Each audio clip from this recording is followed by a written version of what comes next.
Hello everyone and welcome to another video of my YouTube channel, Pandemic Programmer, and today we are going to talk about variables in Python.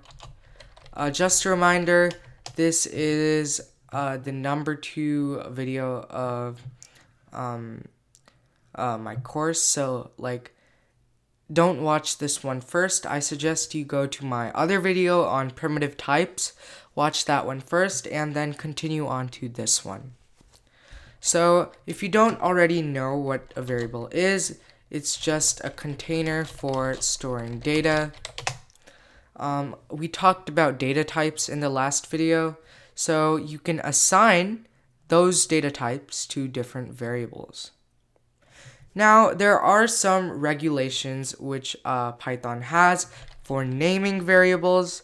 Variables cannot start with a number or a symbol of any sort. Actually, there cannot be any symbols in your variable name other than an underscore. So let's call our variable var1. There can be numbers in your variable as long as it's not in the beginning. So let's say we have var1 and we want to assign the integer 5.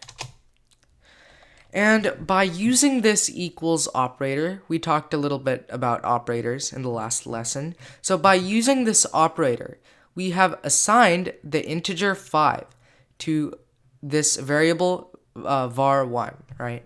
So if we were to print var1, we should get 5.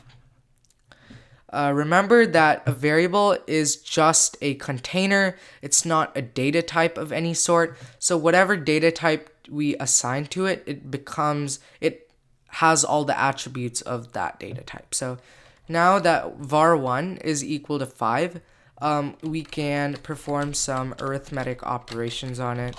var1 plus 1, and we get 6. Yeah.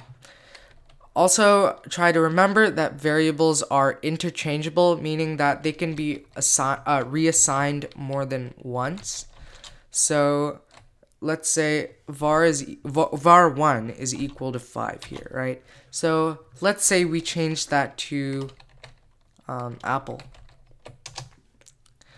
And so when we assign this variable 1, which is the same name as this, to apple, variable 1 now becomes equal to apple, and this is permanently gone. So you can reassign variables whenever you want.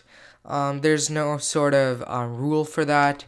For example, I can just say var1 is equal to 2 now, and yeah, this gets completely removed from var, and 2 is assigned to var1, right? Also, this is different from this. If your letters are uppercase in any way, this is different from this. So if we were to assign this capitalized var1 to 4, if we print var1, that would still be equal to 2. So remember, variables are case sensitive. Yeah. So just try to remember that variables have certain naming conventions, and variables essentially inherit all the attributes of whatever data type is assigned to it. If it's an integer, then variable 1 becomes an integer, not permanently because it can be reassigned, like over here.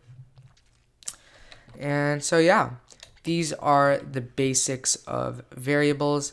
Let's just try something that may reinforce your understanding. If we do type var1, it is a class integer because 2 is assigned to var1. Now if we reassign that var1 to grape, and we do type var1 now, we should get class string. So yeah, these are the basics of variables. Now you know how to implement them a little, but you still don't know their uses. So before we continue on, let me just talk about what variables are used for. So in code, what we do often is repeat certain pieces and bits of information. Like, for example, if we have a certain number, like let's just say pi, right? That is needed in our code, and it is repeated in our code multiple times. It is usually assigned to a variable. Let's call that variable pi. And now pi is equal to 3.1415.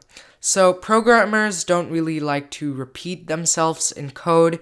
If you have, you're probably rarely going to see any number or string repeated throughout code so many times. It's usually represented as a variable.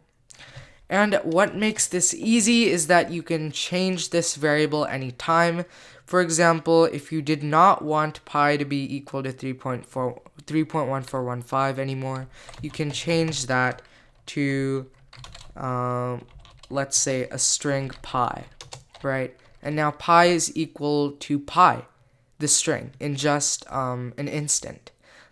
So yeah, those are the uses of variables. They also have some other uses, but we are going to talk about that in later videos. So yeah, this was a pretty short video. It's just explaining the basics of variables, and I hope you learned something. Thanks for watching. If you haven't already, please like and subscribe, not only for my benefit, but for yours too. You're going to get notifications every time when I upload a video. So yeah, thanks for watching, and happy coding.